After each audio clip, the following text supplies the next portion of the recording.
પોલીસના સહયોગથી અમારો નાનકડો કાર્યક્રમ ખૂબ વિરાટ અને વિશાળ બની ગયો છે। આજનું ભારત અને આવતીકાલનું ભારત આ બંનેના ત્રિભેદા ઉપર આપણે મળ્યા છે અને આજનું એ ગુજરાત આવતીકાલે ઊંટું પંજાબ ન બને એના માટે આજનો પ્રસંગ ખૂબ જ નિર્ણાયક બની રહેશે।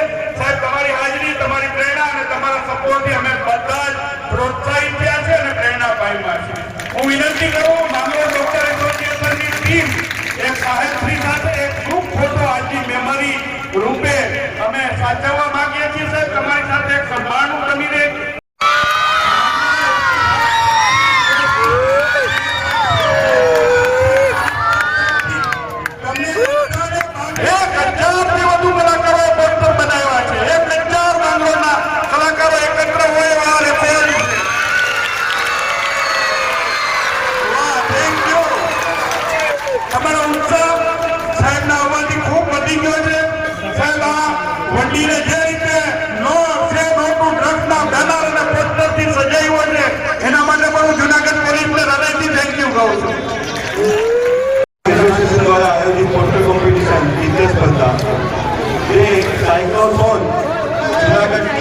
माधवपुर सुधी साइकल रेली द्वारा जो डॉक्टर्स और घना बधा मित्रों जोड़ायेला हता। एमनो मेसेज हतो कम्युनिटी सुधी ड्रग्स विषे अवेरनेस आवे अने लोको ड्रग्स थी दूर रहे। आ मिशन ने जूनागढ़ पोलीस द्वारा साथ सहकार मळ्यो अने एना आयोजन में खूब महत्वनो रोल जूनागढ़ पोलीस रह्यो छे। जेमां खास करीने हर्षद मेहता साहेबे एक झुंबेश उठावेली हती। ए झुंबेशने માંગરોળ સુધી પહોંચાડી અને આજનો આપણો આ કાર્યક્રમ આપણે સક્સેસ કરી શક્યા છે। તો એમાં હર્ષદ મહેતા સાહેબનો પણ આપણે આભાર વ્યક્ત કરીએ છીએ। આ પ્રોગ્રામમાં વોકિંગ ક્લબના મેમ્બર્સ જે લોકો સાયકલ ચલાવીને આવેલા એમનો આપણે આભાર વ્યક્ત કરીએ છીએ। જે પાર્ટિસિપન્ટ પોતાનો પ્રદર્શન કરવા માટે, પોતાનામાં જે ટેલેન્ટ છે જે પ્રેઝન્ટ કરવા માટે આવેલા એમનો આપણે આભાર વ્યક્ત કરીએ છીએ। પત્રકાર પરિષદના મિત્રો તથા અમારા માંગરોળ ડોક્ટર્સ એસોસિએશનના મેમ્બર્સ અને શિક્ષક મિત્રો કે જે લોકો પણ છોકરાઓના ઉત્સાહ સાથે પોતાનો ઉત્સાહ બતાવી રહ્યા છે એમનો આપણે આભાર વ્યક્ત કરીએ છીએ। તથા વાલીગણ અને ખાસ કરીને અમારા વોલેન્ટિયર્સમાં આમિર, રઘુ, જાબીર અને સુલેમાનભાઈ કે જેનો ચીફ રોલ હતો। अच्छा, आ साथे रेहानाबेन काजी जेमणे आयोजनमां पहिलाथी छेल्ला सुधी खूब सहकार आपेलो। रमेशभाई जोशी के जेमणे आपणे प्रोग्रामना आयोजनमां पण प्रोग्रामना हेन्डिंगमां पण दरेक रीते आपणे साथ सहकार आप्यो। ए लोको आपणे आभार व्यक्त करीए छीए। ए सिवाय पण नामी अनामी कदाच कोई रही गयुं होय तो ए बधानो आपणे आभार व्यक्त करीए छीए। અને મંડપ સર્વિસના છગનભાઈ કે જેમણે પણ ખૂબ સારો સહકાર છે આપણને અને મેળામાં ટોપા યાદવ કે જેમણે આપણને વંડી ફ્રીમાં આપેલી છે। આ મેળામાં યાદવની આ જે મુદ્દત વાળી એ આવા સારા કાર્યક્રમોમાં દરેક વખતે લોકોને મદદરૂપ થાય છે। આપણે મેળા બાપાની આ યાત્રાઓને કરી નથી અને આ સિવાય કોઈ હેલ્થના અને જે વોલેન્ટિયર્સ કે રજિસ્ટ્રેશન ટેબલ પર જે લોકો વોલેન્ટિયર બેસેલા હતા એનો પણ આપણે આભાર વ્યક્ત કરીએ છીએ। ખૂબ ખૂબ આભાર।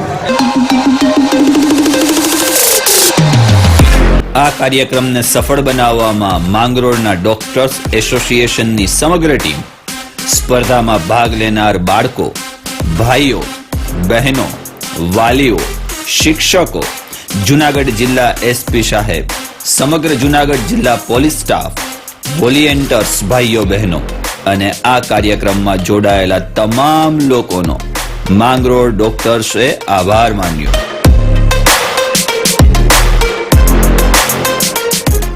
અને એસપી સાહેબ પોતાના પોલીસ સ્ટાફ સાથે જૂનાગઢ જવા રવાના થયા।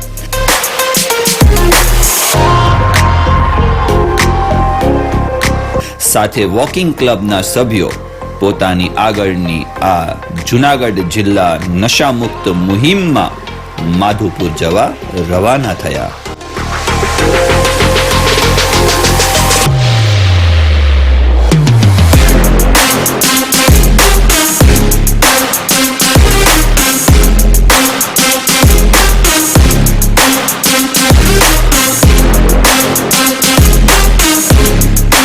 મિત્રો, માંગરોળ ડોક્ટર્સ એસોસિએશને જે આ કાર્ય કર્યું છે, ખરેખર આ સ્પર્ધાનું જે આયોજન કર્યું છે એ અદ્ભુત છે. સવારના 8 વાગ્યાની આસપાસ પ્રોગ્રામની શરૂઆત થઈ અને 11:30-12ની આસપાસ પ્રોગ્રામની પૂર્ણાહુતિ થઈ. બાળકોની અંદર અર્લી મોર્નિંગ એમ કહેવાય ને કે સ્પર્ધાને લઈને કંઈક થનગનાટ અદ્ભુત હતો. આની અંદર જે વિભાગો છે, વિભાગો વાઇઝ જે સ્ટુડન્ટ્સ છે અથવા તો જે માંગરોળના તમામ લોકો છે એ લોકો પણ જોડાયા હતા. જે લોકોની અંદર રહેલી તેજસ્વીતા છે એને બહાર નીકાળવા માટેનું જે કાર્ય કર્યું છે એ ખરેખર અદ્ભુત કાર્ય કર્યું છે. કાબિલે તારીફ છે કે માંગરોળ ડોક્ટર્સ એસોસિએશને આ બાબતને લઈને એક વિચાર કર્યો. હવે કળાની વાત લઈને આપણે આગળ ચાલીએ તો ઇરફાન જે છે અમારા કોલેજ કાળથી, મેં અગાઉ કીધું ને, કોલેજ કાળથી એમનો આ એક રસનો વિષય રહ્યો છે. યુનિવર્સિટી લેવલે કે ગુજરાત રાજ્ય લેવલે ફર્સ્ટ કોમ્પિટિશનની અંદર આવેલા છે. તો આ જે પોસ્ટર મેકિંગ છે, જે ચિત્રાકૃતિ છે, કેટલા પ્રકારની હોય અને ખરેખર ચિત્રમાં શું ધ્યાન રાખવું, નો ડાઉટ જે કોન્સેપ્ટ હતો માંગરોળ ડોક્ટર્સ એસોસિએશનનો જબરજસ્ત હતો. પરંતુ જે કોન્સેપ્ટ છે અને જે કલા છે, જે ચિત્રાકૃતિ છે, એની અંદર ખરેખર શું ધ્યાન રાખવું જોઈએ બાળકોને, જેથી કરીને ભવિષ્યની અંદર કોઈ ભૂલો ના થાય, એ આપણે ઇરફાન પાસે સાંભળીએ. ચલો, પહેલી વાત તો એ કે માંગરોળ ડોક્ટર એસોસિએશન દ્વારા આ જે કાર્યક્રમનું આયોજન માંગરોળ ખાતે થઈ રહ્યું છે એ મેગા સિટીના આખા જે કલ્ચર છે, મેગા સિટીમાં જે પ્રકારની સ્પર્ધાઓ થઈ રહી છે, કે એથ્લેટિક હોય કે પછી સાંસ્કૃતિક કાર્યક્રમો હોય, તે કલ્ચર આપણા નાના એવા સિટી માંગરોળના અંદર જ્યારે આયોજન થઈ રહ્યું છે ત્યારે ખરેખર ગર્વની વાત છે કે માંગરોળ જેવા નાના સિટીને આ પ્રમાણેનું પ્રોત્સાહન મળી રહ્યું છે, આવા આયોજકો મળી રહ્યા છે. તેની સાથે સાથે નાના એવા બાળ કલાકારોને જિલ્લા લેવલે, નેશનલ લેવલે, રાજ્ય લેવલે પ્રસ્તુત થવા માટેનું આ પહેલું પગથિયું છે. જો બાળકોને આ પ્રકારનું સ્ટેજ નહીં મળે, આ પ્રકારનું પ્રોત્સાહન નહીં મળે, તો બાળકોમાં રહેલી કલા તે ફક્ત અને ફક્ત 4 દિવાલ પૂરતી રહી જવાની છે. માટે તમારા બાળકને જો તેને વૈશ્વિક સ્તરે, રાષ્ટ્રીય સ્તરે કે પછી રાજ્ય કક્ષાની રીતે તમારે એને ખીલવવું હશે તો આવા નાના નાના કાર્યક્રમોના અંદર ભાગ મહત્વપૂર્ણ ભજવે છે, ભાગ લેવો એ મહત્વપૂર્ણ ભજવે છે.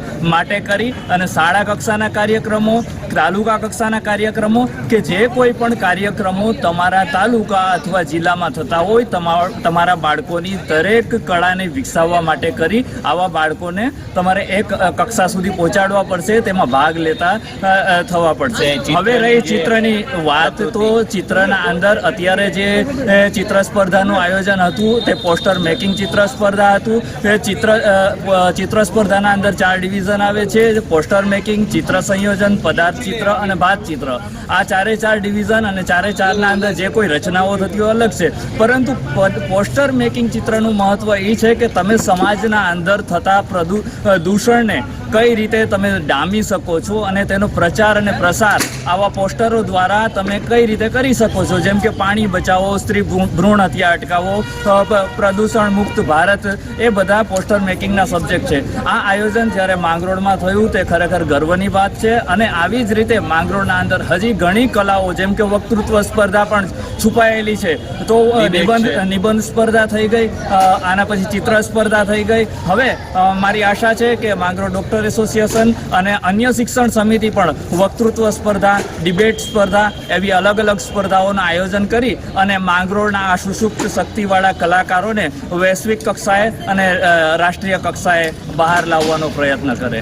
અને મિત્રો, ખાસ એ કે સમગ્ર જે કોઈ પણ ડોક્ટર્સ એસોસિએશન છે એનો એક યુટ્યુબર તરીકે, એક ફ્રીલાન્સ જર્નાલિસ્ટ તરીકે, એક ટીચર તરીકે, એક સમાજ સેવક તરીકે ખૂબ ખૂબ આભાર માનું છું કે આ લોકો આ પ્રકારે વિચાર કરે છે. આગળ માંગરોળની અંદર પડેલી જે કલાઓ છે પણ ઘણી બધી એવી સ્પર્ધાઓ છે. પહેલી નિબંધ સ્પર્ધા, બીજી ચિત્ર સ્પર્ધા, હવે ત્રીજી કંઈક વક્તૃત્વ સ્પર્ધા લઈને આવો, કોલાજ લઈને આવો, બરાબર. આવા પ્રકારની જે ઘણી સ્પર્ધાઓ છે, એવી સ્પર્ધાઓ. અને હું આજ આપણા વિડીયોને મિમિક્રી છે, એકપાત્ર અભિનય છે.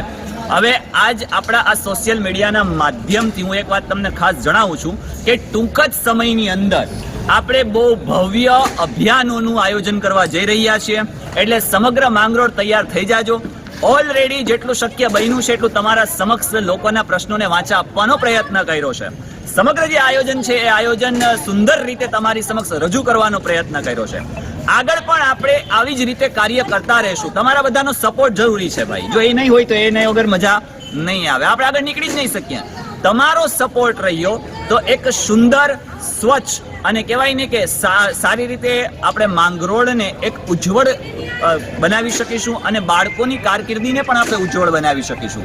એટલે ખાસ નમ્ર એક જ અપીલ છે મારી, જો પણ અપીલ એ છે કે ચેનલ પર નવા છો તો ચેનલને સબસ્ક્રાઇબ કરી દો, લાઇક કરી દો, શેર કરી દો અને આપણી જે ઇન્સ્ટાગ્રામ આઈડી છે નિઝામ જેઠવા યુટ્યુબ ચેનલ અને નિઝામ જેઠવા ઇન્સ્ટાગ્રામ આઈડી છે એને પણ ફોલો કરી લો. તો મળીએ છીએ નેક્સ્ટ વિડીયોની અંદર. ત્યાં સુધી ખુશ રહો, પરિવાર સાથે રહો, ખૂબ આનંદમય રહો, ખૂબ પ્રગતિ કરો અને ડ્રગ્સ જેવા દૂષણથી દૂર રહો. આવજો, બાય બાય.